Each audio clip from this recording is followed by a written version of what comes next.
orateur sur le site enseigne-moi.com, pasteur de l'église Tabernacle Famille Royale à Port-au-Prince. Louis John Dieuban, l'un des passionnés de Dieu de cette génération, nous enseigne à l'émission Grandir en ligne comment vivre une vie épanouie. En nous grandir ensemble, Konya, sur Holy Media. Bonjour et bienvenue sur Holy Media à l'émission Grandir en ligne, une émission très spéciale montée pour votre formation. Et aujourd'hui, je vous parlerai sur comment vivre une vie épanouissante, une série assez intéressante qui va être coupée en 4 thématiques. Je vais vous parler sur la première thématique aujourd'hui, qui est question de trouver sa mission de vie. Trouver sa mission de vie. Il y a une mission de vie que Dieu a préparée à l'avance pour chaque personne qui est née sur la terre. Il y a un mandat taillé sur mesure que Dieu il a préparé à l'avance nous concernant.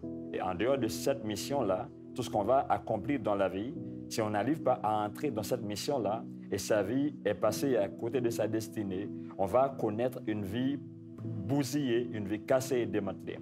Pour cela, je vous parlerai de l'importance de trouver sa mission de vie. En fait, chacun est né pour accomplir quelque chose de très spécial dans la vie. Dieu n'a pas créé l'homme pour qu'il remplisse l'espace. Alors que Dieu commençait par créer l'univers, il va créer un être humain avec 2 bras et après il dit arrête, je vais ajouter un peu de pied, un peu de nez, un peu d'oreille. Dieu il avait prévu exactement quelque chose qui doit sortir de notre vie. Et pour cela, il a taillé sur mesure une mission et notre formation, notre création est liée par rapport à cette mission-là. Et en fait, tout ce que Dieu il a mis dans notre vie, ce n'est pas pour faire l'objet de gaspillage. Il y a quelque chose dans notre vie qui est lié par rapport à cette mission-là. Et quand Dieu il a créé l'homme, il n'avait pas prévu de créer un être humain qui va commencer par être bébé, comme aujourd'hui on voit des bébés qui sont nés, les gens sont venus admirer le bébé. Ah, c'est vraiment chouette, il ressemble au papa et à la maman. Et après 3 mois, on est revenu, on dit ah, il ressemble à un grand-père ou à un grand frère. Non, il y a plus que cela. Ce n'est pas question de naître et ensuite on va devenir enfant et après adulte et après on va être vieux et après on va aller au cimetière. Il y a une mission que nous sommes créés à accomplir sur la terre et c'est dans cette mission-là qu'on peut connaître une vie épanouissante.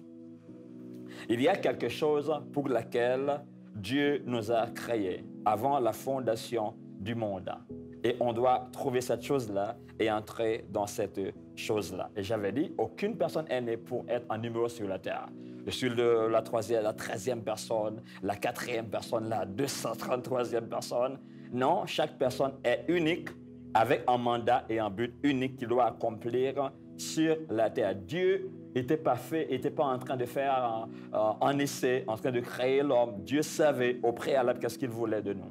Et voilà pourquoi tout ce qu'il a mis dans notre vie, c'est pour que nous entrions dans ce pourquoi il nous a créés avant la fondation du monde.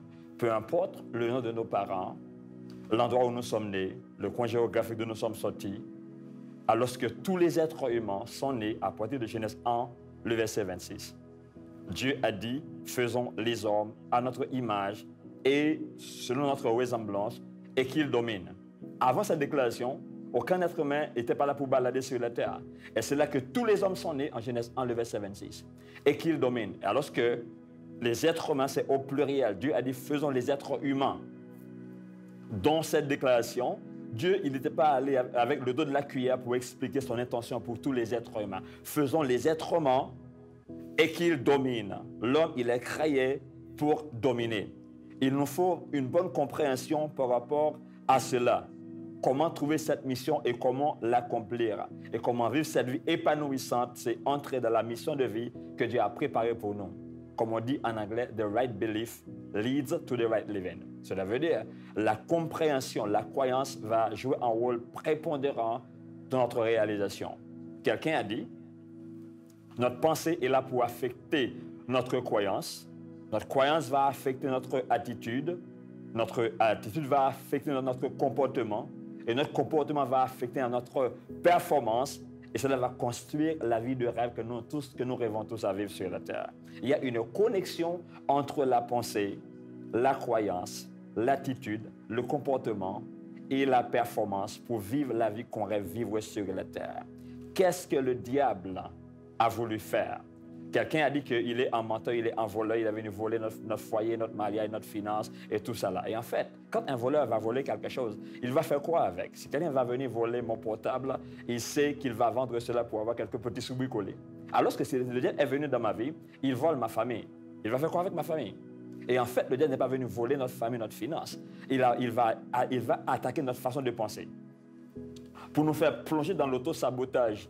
Et au fur et à mesure, par des mauvais comportements, mauvaises croyances, mauvaises pensées, mauvaises croyances, mauvaises attitudes, mauvais comportements, mauvaises performances, notre vie est complètement bousillée. Le diable, il est venu bousiller notre vie en affectant notre système de façon de penser. Quand Jésus était venu, il avait attaqué la pensée des êtres humains. Repentez-vous, changez votre système de façon de penser, car le royaume de Dieu est proche. Alors, lorsqu'il y a quelque chose pour laquelle tu es né, quand on va parler de cette chose-là, quelqu'un doit penser à toi. Il y a un domaine dans lequel tu es appelé à faire la trace. Et quand tu entends parler de ce domaine-là, tout ton sang bouge, tous tes organes bougent, toutes tes cellules bougent. Alors que quand on parle de cela, ton nom est inclus dans tout cela. On va voir l'aspect de quelqu'un qui est entré dans sa destinée.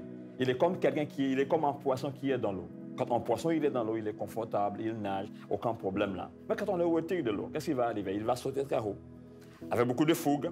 Et après, la fougue va se diminuer au fur et à mesure. Et en fait, il y a bien des personnes qui n'ont pas dans leur destinée et qui vont parler de certains projets. Ils sont vraiment super excités, beaucoup de joie, beaucoup d'excitation. Alléluia, gloire à Dieu. Elles vont sauter en l'air. Et après 3 ans, on n'entend plus parler d'eux.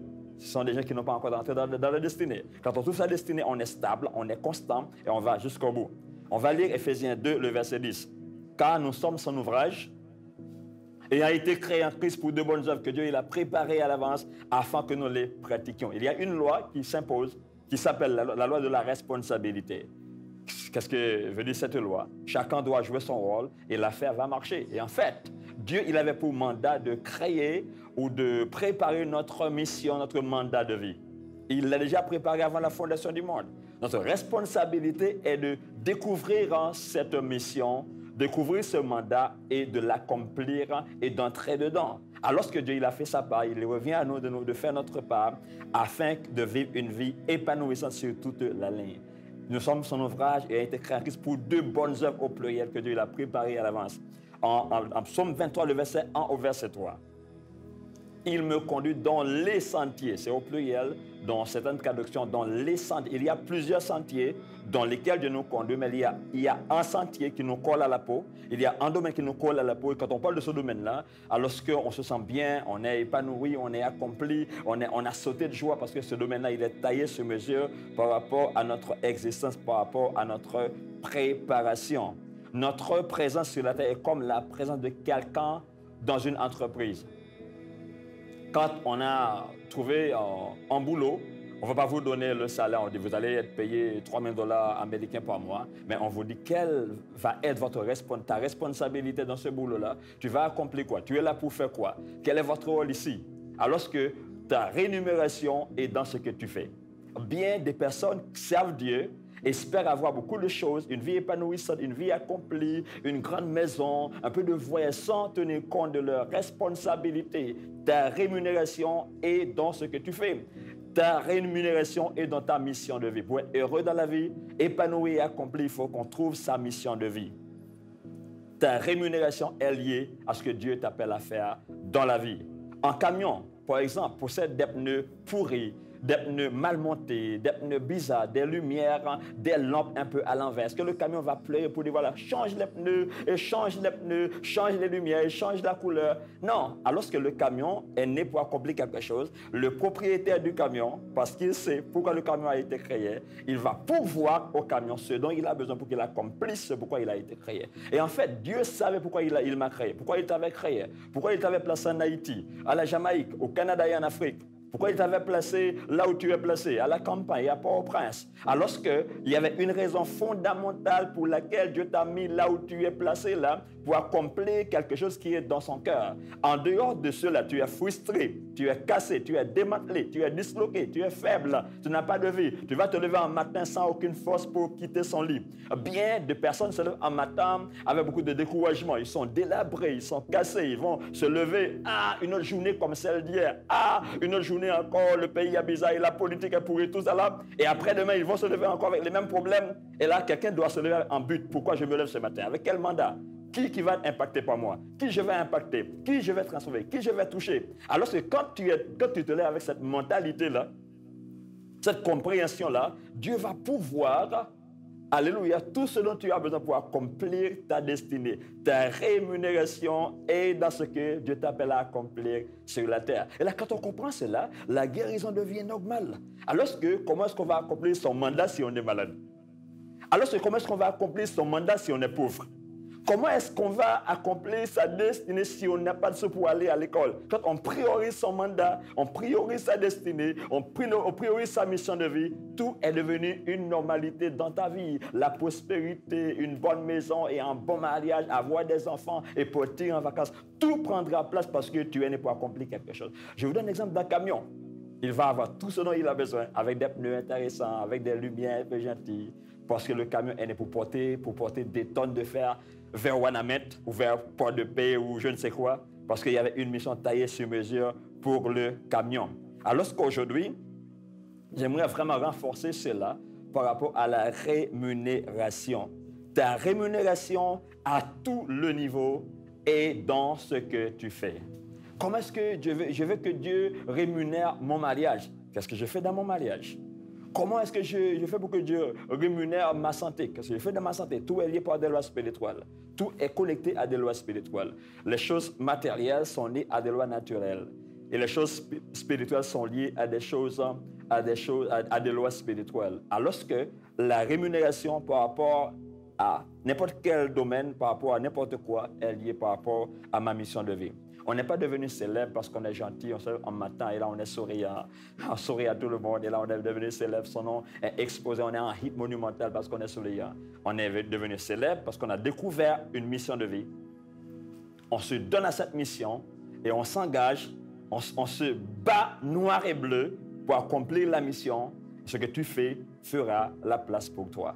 En fait, la Bible dit que le trésor d'un homme, lui élargit la voie et lui fait asseoir parmi les grands. Les talents, les dons, Dieu il a mis quelque chose en nous que nous devons développer. Tout ce que Dieu donne à l'homme doit se développer. Il y a des capacités qui sont comme on dit, au stade embryonnaire. Tout ce qui est au stade embryonnaire doit se développer. Et en fait, pour que ma vie soit une vie stable, épanouie et accomplie sur toute la ligne, il n'est pas suffisant d'être gentil, d'être souriant. Il est important de trouver ce pourquoi Dieu m'a créé. On doit se poser la question, pourquoi Dieu m'a créé? Pourquoi il m'a mis là où je suis? Pourquoi je suis en Haïti, à la Jamaïque, en Afrique? Pourquoi je suis là? Alors quand on découvre ce pourquoi on est là, on découvre sa mission de vie, on va connaître une vie épanouissante à tous les niveaux. C'est tout simplement ça. Pour vivre cette journée, avant de démarrer la journée, on dit pourquoi Dieu m'a créé, qu'est-ce que je vais faire dans cette journée? Que tu trouves ta mission de vie aujourd'hui et tu vas entrer dans cette vie épanouissante sur toute la ligne, alors que tu vas affecter ton environnement, tu vas affecter ta nation, ton pays, tes voisins et tes proches, pour qu'ensemble nous construisons un monde meilleur qui nous conduira vers un environnement approprié qui est selon le cœur de Dieu. Alors qu'on va se revoir bientôt pour la poursuite de cette prestigieuse série qu'on est en train de virer dans cette émission, et je vais prier pour vous bénir ce matin. Père, je vous dis merci pour cette présentation et je bénis toutes les personnes qui ont été présentes sur ce programme, qui ont donné leur cœur, qui ont ouvert leur oreille pour recevoir cette parole.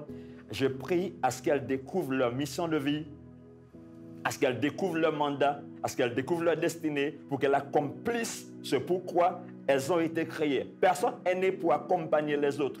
Personne n'est né pour être des moustiques, des mendiants, des cassés, des matelés, des malades. Quelqu'un est né pour accomplir quelque chose qui est plus grand que lui. Et c'est dans cette chose-là que Dieu prenne gloire et l'humanité sera bénie quand quelqu'un découvre son mandat et sa destinée. Il va pouvoir vivre une vie épanouissante parce qu'il est né pour quelqu'un, pour aider quelqu'un, pour bénir quelqu'un et pour sauver quelqu'un. Je bénis tous ceux qui nous regardent maintenant et je prie à ce que Dieu te permette de découvrir ta mission de vie et d'entrer dans ta destinée et de vivre cette vie épanouissante que Dieu a prévue pour toi depuis avant la fondation du monde. Que Dieu te bénisse abondamment. Praise God. Ou t'es béni dans la méditation ça? Si vous voulez partager avec nous témoignages que vous recevez à travers l'émission ça, ou qu'à écrire nous sur page officielle nous qui c'est holymedia.ht ou bien relais sur 34 39 13 18 et pas oublier like page là si vous pouvez faire. Abonnez à nous sur chaîne YouTube nous qui c'est Holy Media Haïti où va recevoir plus de vidéos qui aider au grandir dans la parole mon Dieu. Holy Media, l'esprit du Seigneur dans le média.